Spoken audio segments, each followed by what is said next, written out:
Kosova ka bërë përparim të dukshëm në fushën e migrimit vitet e fundit, duke konsoliduar kornizën ligjore strategjike, duke përmirësuar kapacitetet institucionale dhe duke ndërtuar sisteme për menaxhimin e migrimit. Kosova gradualisht nga një vend tranzit për migrantët, po shndrohet në një vend destinacioni për punëtorë të huaj me leje qëndrimi. Ministria e Punëve të Brendshme në bashkëpunim me institucionet e tjera relevante ka nisur procesin për hartimin e strategjisë së re për migracion 2026-2030, e cila do të orientohet drejt një qeverisje moderne, gjithëpërfshirëse dhe zhvillimore të migrimit. Në kuadër të Ministrisë së Punëve të Brendshme funksionon edhe Departamenti për Shtetësi, Azil dhe Migrim, ku drejtori i këtij departamenti Valon Krasniqi tregon për punën e këtij departamenti dhe për implementimin e strategjisë për migracion 2021-2025, të arriturat, sfidat dhe vështirësitë me të cilat përballet Kosova në çështjen e migracionit. Po në kuadër të dokumenteve strategjike, të cilat i kemi hartuar si departament apo si ministri, në bashkëpunim edhe me gjitha institucionet relevante në fushën e emigrimit, gjithashtu në bashkëpunim edhe me partner ndërkombëtar, qoftë organizata ndërkombëtare, qoftë institucione ndërkombëtare, që është Gizi, AUM-i, UNHCR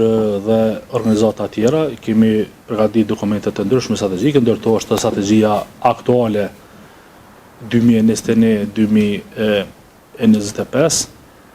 Ne nëpërmes kësaj strategjie synimi ka qenë që të adresohen njësër nevojash dhe sfidash që ka vendi sa përket menaxhimit të migrimit. Gjitha ato nevoja dhe sfida janë për pjesë të strategjisë dhe institucionet të ndryshme kanë punuar me përkushtim në zbatimin e aktiviteteve të cilat janë paraparë në planin e punës të kësaj strategjie. Ne me mbështetjen e Gizit kemi bërë një vlerësim të aktiviteteve të realizuara apo të zbatuara të strategjisë aktuale dhe nga ky vlerësim ka dalë që rreth 50% të aktiviteteve të parapara janë realizuar plotësisht, mbi 30% janë realizuar pjesërisht, ndërsa një pjesë tjetër nuk kanë arritur të realizohen plotësisht për arsye të ndryshme. Në bazë të kësaj raporti vlerësues rreth zbatueshmërisë së strategjisë aktuale, ato që janë zbatu, të tjera që nuk janë zbatuar për arsye të ndryshme, do të barten në strategjinë e re 2026-2030, proces cilin ne tashmë veç kemi filluar. Domethënë tani jemi në proces të hartimit të strategjisë 2026-2030, e cila gjithashtu synon në një mënyrë të ketë edhe masa transformuese për sistemin e migrimit. Fokus kryesor të ta ketë edhe migrimin e rregullt, për shkak se statistikat aktuale na tregojnë që migrimi i rregullt kryesisht për qëllime pune është duke rritur çdo vit, kështu që prandaj edhe strategjia e re 2026-2030 parashihet ta ketë fokus migrimin e rregullt me qëllim pune. Në përgjithësi jemi të kënaqur me zbatueshmërinë e aktiviteteve që ka parapas strategjia aktuale. Disa prej aktiviteteve domosdoshmë nuk janë zbatuar dhe për arsye që nuk është varur plotësisht prej gatishmërisë të funksioneve tona apo të Kosovës për më zbatuar. Tazom mund të përmend disa aktivitete që kanë bërë me marrëveshje bilaterale dhe aktivitete të ngjashme që nuk mjafton vetëm vullneti njërës palë, por duhet edhe vullneti palë tjetër në mënyrë që të arrihet si objektiv. Bashkëpunimi me institucionet relevante shtetërore është obligim ligjor. Kemi të rregulluar me ligj dhe me akte tjera nën ligjore bashkëpunimin tonë. Përveç obligimit ligjor, mund të konstatoj që bashkëpunimi është mjaft i mirë. Në këtë fushë, si më thonë, funksionojmë gati si ekip.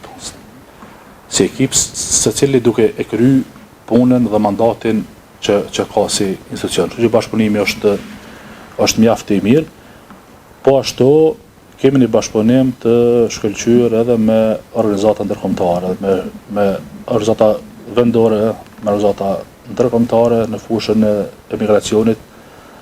Mund të themi që domethënë me vite të tëra kemi rrugtuar bashkërisht, jo rastësisht e përmenda që në sfidat tona që kemi pas në menaxhimin efektiv të emigrimit, asnjëherë nuk kemi qenë vetëm, kemi pas mbështetjen e këtyre organizatave ndërkombëtare, që është AEM, është GIZ, pastaj kemi pas UNHCR-n që për kohë gjatë na ka mbështetur në fushën, sidomos në fushën e azilit. Tani që nga viti 2016 kemi një bashkëpunim dhe një mbështetje edhe prej agjencive evropiane në fushën e migrimit, që është Agjencia Evropiane për Azil, kemi Frontexin, përveç që na kanë ndihmuar në përgatitjen e dokumenteve të ndryshme strategjike dhe përgatitjen e legislacionit.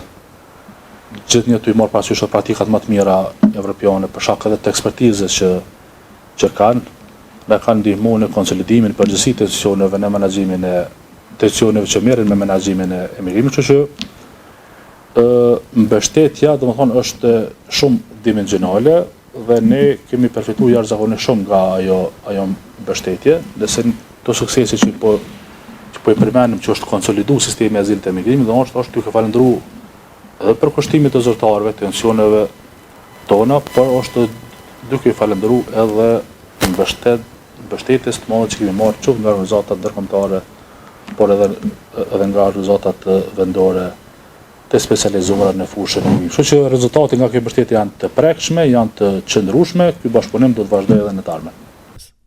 Nga ana tjetër, Shqipe Ibrej Malaj, drejtoreshe e mekanizmit kombëtar për parandalimin e torturës në kuadër të Avokatit të Popullit, tregon se Kosova ka një bazë të mirë ligjore për shtetat si të huaj të inkorporuar mirë edhe në Kushtetutën e Kosovës dhe të standardizuar me të gjitha konventat ndërkombëtare. Ajo thekson se Avokati i Popullit trajton të drejtat e të gjithë qytetarëve të Kosovës, po ashtu edhe të huajve. Kosova ka një bazë mirë ligjore realisht, e ka të inkorporuar mirë edhe në Kushtetutën e Republikës Kosovës dhe të standardizuar me të gjitha konventat ndërkombëtare. Kemi ligjin për të huaj, ligjin për azilit. Ligji për të huaj fatkeqësisht ka 2 vite që është në punë sipër. Në shumë situata ne jemi pjesë e grupe punuese në cilësinë e veshguzve. Në këtë ligj nuk kemi qenë të ftuar, megjithatë kemi përcjellë zhvillimet që kanë ndodhur dhe respektohen po aq ngjajshëm si edhe të drejtat e qytetarëve të Republikës Kosovës.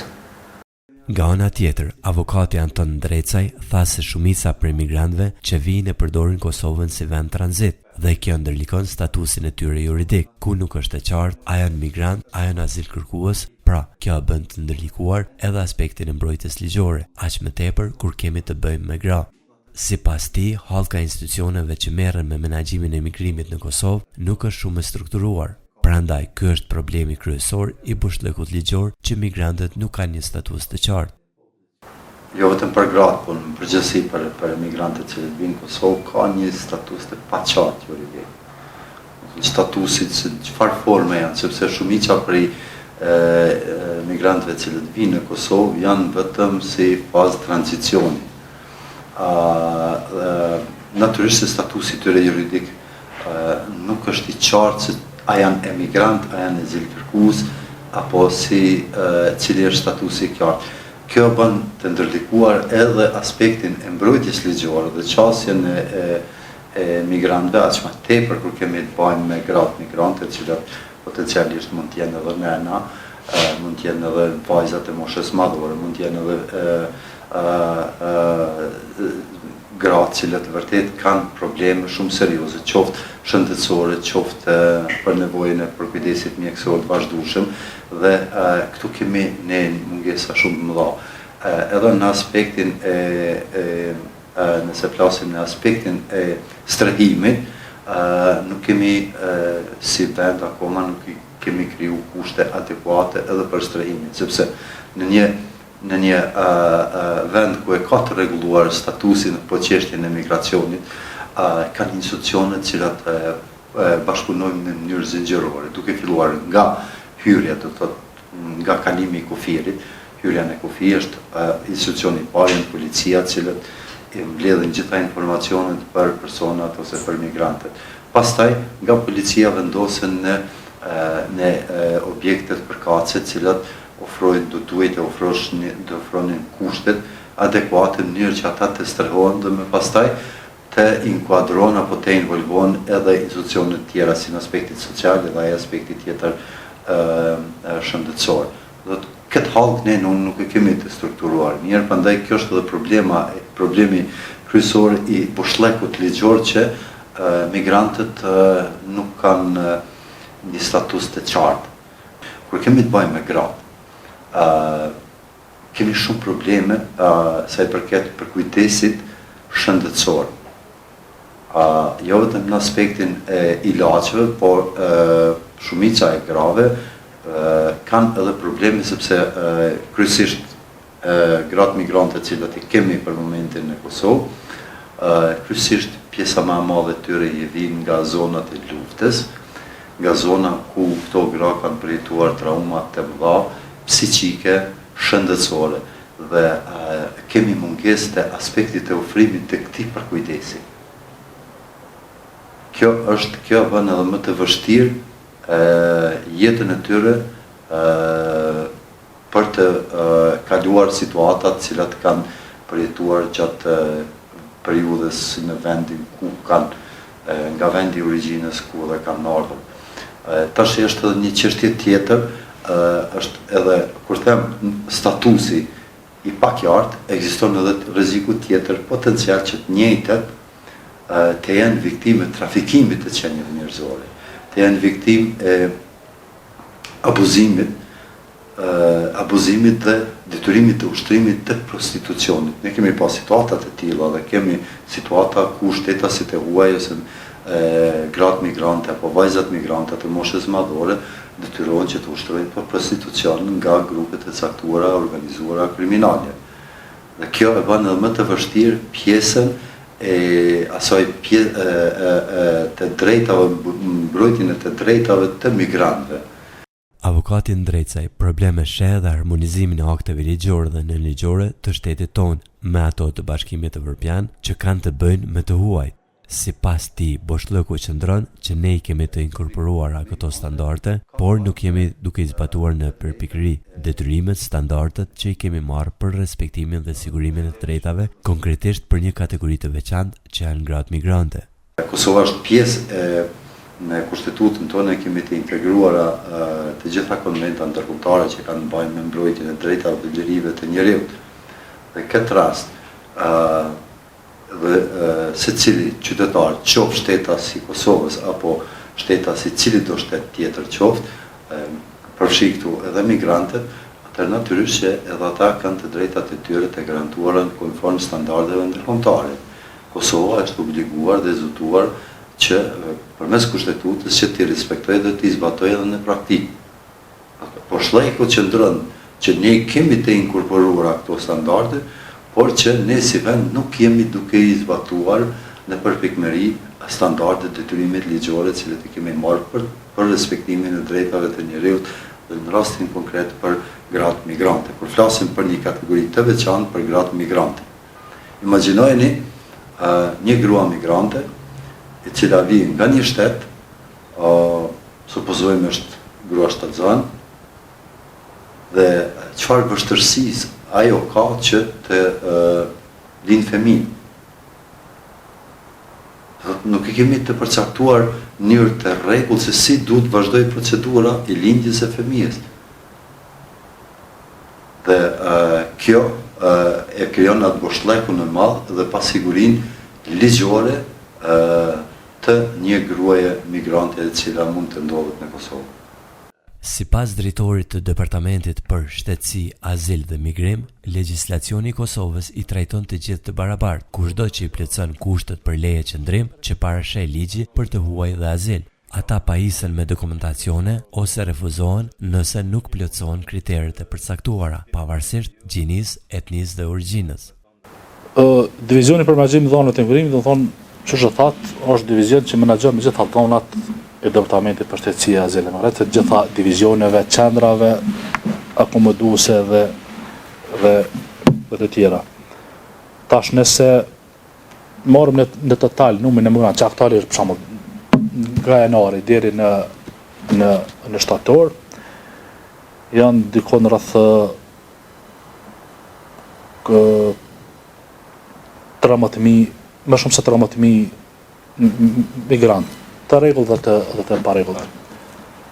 Nëse këshirëm nga aspekti gjinor, do më thonë për ty në mbi 13.000 janë janë mbi 7.500 janë meshkuj, ndërsa mbi 5.000 janë të gjinisë femërore, në total numri. Pastaj varjojnë, varësisht për qëllimit të migrimit, për shembull nëse i referohemi statistikave të pajisjes me leje qëndrimi, ky numër është më, diferenca është më nga aspekti gjinor është më e vogël, për shembull ta zom gjatë nga janari deri në shtator, janë pajisjes me leje qëndrimi 3.407 të huaj të gjinisë mashkullore, ndërsa kemi 3.025 të gjinisë femërore. Domethënë është te pajisja me leje numri është më, si më thonë, më i balancuar nëse kemi parasysh aspektin gjinor. Kështu që janë si barabar. Nëse i referohemi statistikave të pajisjes me leje qëndrimi në Kosovë, kryesisht për qëllim pune, janë shtetasit nga Turqia, pasuar nga shtetas të vendeve tjera, kryesisht të rajonit, qoftë Shqipëria, qoftë nga Serbia, po shumica dërmues janë shqiptar të luginës së Preshevës, të Medvegjës dhe të Branovcit, po kemi raste nga Macedonia e Veriut, kemi nga Malezi, domethënë mirë për shtetasit turq, domethënë sa beket, pajisjes me leje qëndrim për qëllim pune dominojnë në vendin tonë. Kemi raste të vendeve tjera, qoftë nga Shtetet e Bashkuara, kemi nga vendet të ndryshme evropiane, pastaj edhe nga vendet tjera, një periudhë kemi pasur numër në rritje të pajisjes me vizë D, kryesisht për qëllim pune edhe nga shtetet e Bangladeshit, kemi nga Filipinët, nga Pakistani, India, Nepal, domethënë kjo është pak a shumë origjina, kryesisht emigrantët të rregullt që vinë në Kosovë për qëllime pune apo edhe bashkimi familjar.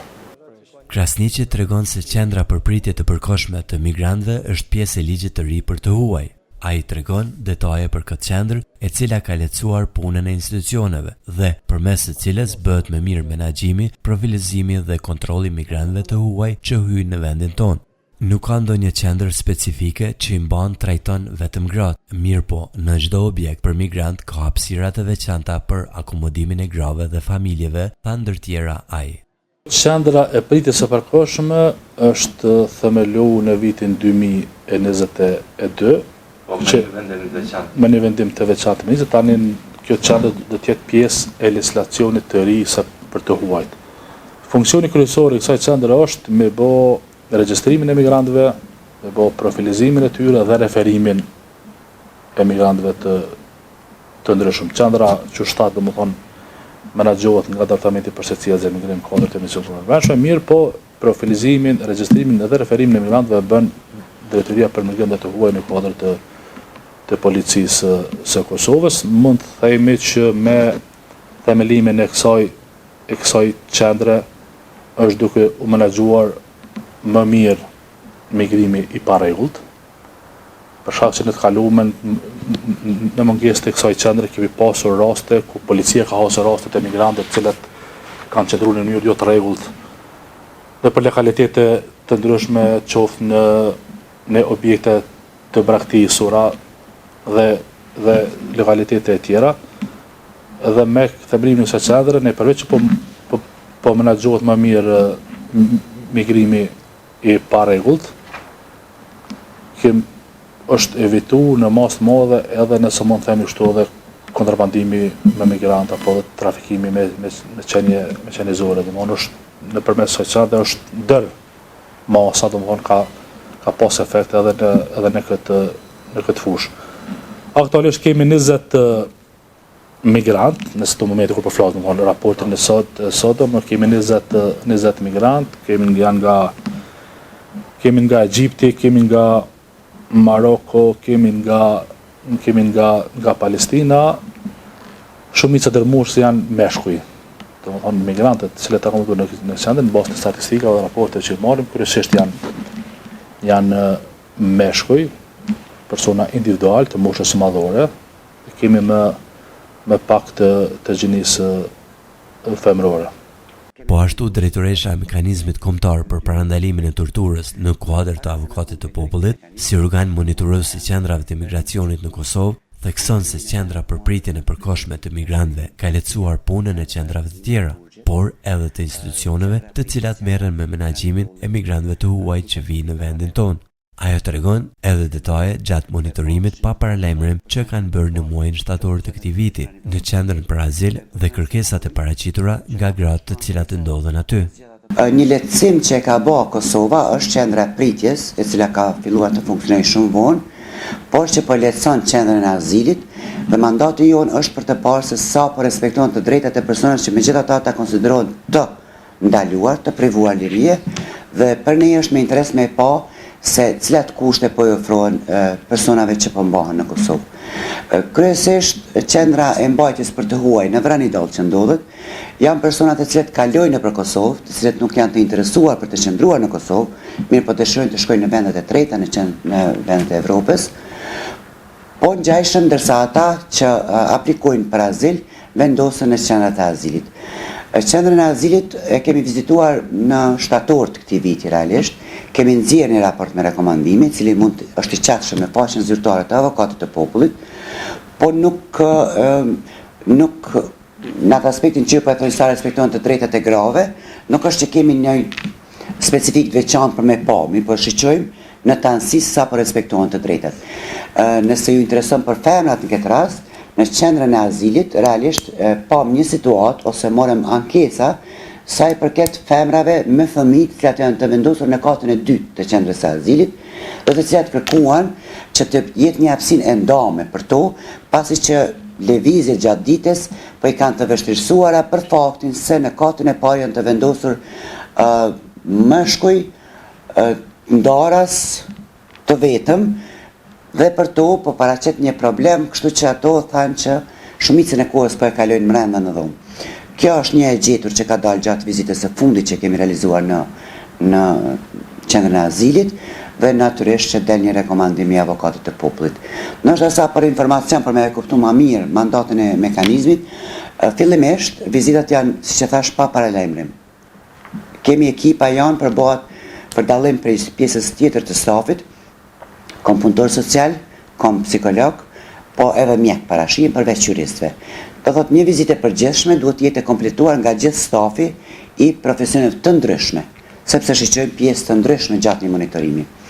Fillimisht takohemi me drejtorin e qendrës, i shpjegojmë arsyeën e vizitës, përbamjen e stafit, tash jemi veç një stat, domethënë për vitin 2016 kur është themeluar ky mekanizëm, ne kemi bërë disa hapa përpara, kemi promovuar mirë punën e mekanizmit dhe tash me institucionet ose më dhejës institucionet veç njihemi se kush jemi dhe çfarë punë kryejmë. Dalim në teren, dohet puna në grupe, shiqojmë, intervistojmë njerëzit, shiqojmë hapësinat të cilat mbahen, aplikojmë kushtet, shiqojmë dosit shëndetësore, pranojmë ankesat, shiqojmë kutit e ankesave, kemi pranuar ankesa, kemi lënë numrat të telefonit falas, cilat janë të vendosura në kutit e ankesave, kemi bërë broshura, tash masi që jemi të qendra e azilit, kemi bërë broshura në gjuhë të ndryshme, serbisht, anglisht, turqisht, arabisht, që të vendosur që në aty me pas informata se kush jemi në dhe çfarë bëjmë. Në fund vizitës takohemi përsëri me udhëheqësin e institucionit që jemi taku fillimisht, duke i prezantuar shkurtas se si ka qenë gjendja që ne kemi pa, ankesat që kemi pranuar dhe nëse ka nevojë për një trajtim urgjent të një situate të caktuar. Kësaj radhe kemi pas që 3 dhoma kanë qenë jashtë funksionit për shkak të defekteve që kanë pas. Gjithashtu kjo është një e gjetur dhe një rekomandim për qendrën. Shqipe Ibrahim Malaj tregon se qendrat për mbajtjen e migrantëve ofrojnë kushte të mira, por kanë mungesë të stafit, i cili rekomandim po përsëritet ndër vite. Ajo tha se nuk kanë pranuar asnjë ankesë për mos trajtim të duhur të migrantëve gjatë qëndrimit në qendra, por duhet të ngritet ende vedia personave që vendosen në këto qendra se mund të drejtohen Avokatit të Popullit për çdo shqetësim apo parregullsi. Po në shumicën e këtyre, si për qendrën e pritjes, ashtu në qendrën e tuaj, edhe në qendrën e azilit, ka mungesë stafi. Domethënë, kjo është një rekomandim që ka vite që po përsëritet, sepse ata janë të obliguar të kryejnë gjithë punët, një drejtor ose edhe një zaven si tina, ka mungesë infermieri, edhe stafi i sigurimit, kryesisht është stafi policisë që ndrohet që ne mendojmë që duhet të jetë një staf i përhershëm dhe të jetë i trajnuar për të kujdes për sigurinë e qendrës të cilën ai është i saktuar për të kryer detyrat e punës. Kushtet në të cilat ofron qendra e azilit janë kushtet goxha të mira. Edhe niveli i pastërtisë, edhe niveli i kujdesit, edhe niveli i aktiviteteve të cilat do të nënshtrohen, edhe shkollimi, po edhe zanatet e tjera, ata bashkëpunojnë me organizata të tjera jo qeveritare që ofrojnë pjesën e kontaktit me psikologun ose pjesë që ndërlidhen me aspektin ligjor, sepse edhe për ankesat që kemi pranuar, do të thotë në këtë datë të cilën po flasim, për vitin 2024 deri tani kemi 18 mashkuj ankesat që kemi pranuar dhe 4 janë femra, dhe që kryesisht ankesat kanë të bëjnë me dokumentacion, plotësimin e dokumentacionit, mosnjohjen e shtetësisë ose çështjet të ngjashme. Por nuk kemi pranuar asnjë ankesë sa i përket mos trajtimit të duhur gjatë qëndrimit në qendër. Amira Avdullah është një avokate nga Palestina e cila së bashku me burrin dhe fëmijët e saj ka vendosur të vjenë në Kosovë para disa viteve. Ajo tregon në detaje se si e kanë pritur në vendin tonë dhe se si ka arritur ajo dhe familja e saj të integrohen në Kosovë. احنا كنا في فلسطين وبعدين انتقلنا إلى مصر إيجيبت. Kemi qenë në Palestinë, madje kemi shkuar në Egjipt dhe kemi ardhur në Kosovë, fillimisht në Prishtinë në vitin 2017, pastaj në Prizren. Gjaku ynë është arab dhe vijmë prej Palestinës. Kemi ardhur këtu për shkak të së ardhmes më të mirë për fëmijë. Është një shtet i sigurt, nuk ka luftra. Na kanë prit shumë mirë që në fillim, e kemi ndje veten si në familjen tonë. Nuk kemi pasur asnjë problem me njerëzit këtu, përkundrazi na kanë përkrahur shumë. Kur kemi ardhur fillimisht i kemi pasur para tona me të cilat e kemi paguar banesën, pastaj shpenzime ditore për ushqim, shkollim dhe gjëra të tjera. Pastaj kemi aplikuar për azil në Kosovë dhe na kanë dhënë një banesë dhe një lloj pagese për nevojat mujore. Tashmë kemi leje qëndrimi në Kosovë. في البداية كان عندي مشاكل في اللغة ولكن بعد ما أخذت الكورس A1 Më herët kam pasur vështirësi në komunikim me njerëzit, por kur kam filluar kursin e kam mësuar pak gjuhën shqipe dhe tash e kam pak më të lehtë për të kuptuar dhe komunikuar. Gruaja nga Palestina, e cila së bashku me familje ka zgjedhur Kosovën që të jetë vendi ku do të jetojë, shkolloi fëmijët, tashmë disa vite bën edhe një dallim në mes të grave nga vendi për nga vjen dhe të atyre në Kosovë. Ajo ndër të tjera thotë se Kosova është një mundësi ideale për gratë të cilat dëshirojnë të shkollohen, punojnë dhe të avancojnë në jetë. أنا بشوف المرأة الكوسوفية امرأة قوية جدا متحملة صعاب مثلها مثل الرجل. Gratë këtu në Kosovë janë shumë të mira dhe të forta, të cilat kujdesen për familjen dhe punojnë. Në krahasim me vendet nga vi unë, atje kanë vështirësi gratë që të punojnë, sepse vetëm burrat kanë të drejtën e punësimit. Në Kosovë të drejtat janë të barabarta për punë, pra kanë mundësi të punojnë edhe gratë edhe burrat. يعني أنا بحترم كثير المرأة الكوسوفية لأنها تتقاسم المسؤولية بينها وبين الرجل. Organizata Humanus Vita zbaton projektin për te uniformës Dinjitet për gratë migrante, përmes projektit të ECMI Kosova, fuqizimi qeverisjes së migracionit dhe kapaciteteve të shoqërisë civile në Kosovë, mbështetur nga GES Kosova.